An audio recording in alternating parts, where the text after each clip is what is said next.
Hi, my name is Peter Strollendorf. I've been teaching occupational health and safety law for over 20 years, both in the classroom and out in the workplace. What are we trying to do with occupational health and safety? What is our goal?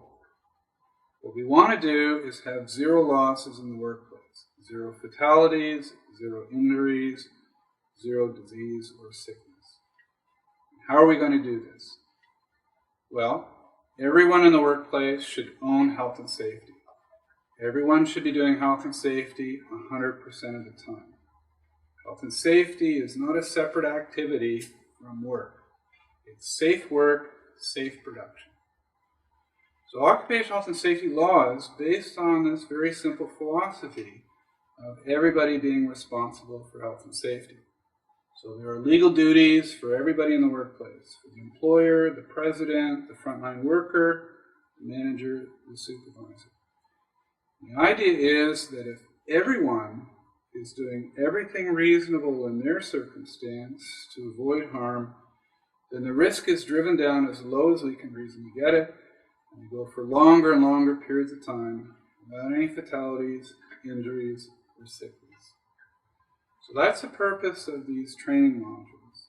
If we understand these basic concepts, the internal responsibility system, due diligence, we know the details of the duties of the workplace parties, then we're in a very good position to drive the risk down so that we go for longer periods of time, zero loss.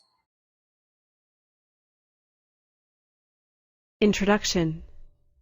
If you are a supervisor in an Ontario workplace, you have serious legal obligations to protect your workers and others from injuries and illnesses.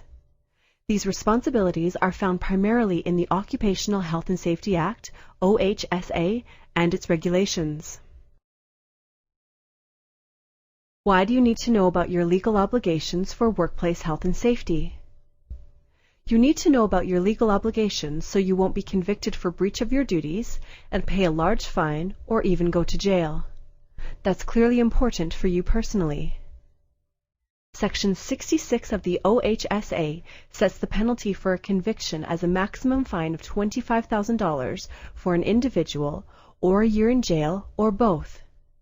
You can be charged with more than one offense, so the total maximum fine is $25,000 times the number of charges.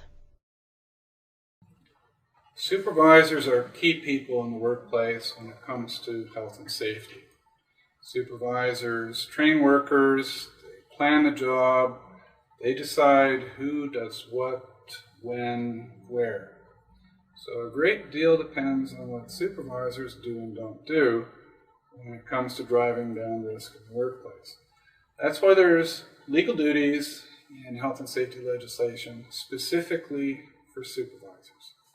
And in this training module, we're going to cover some key definitions in the Health and Safety Act: worker, supervisor, employer. And we're going to analyze the 5 main supervisor duties that we find in Section 27 of the Health and Safety Act.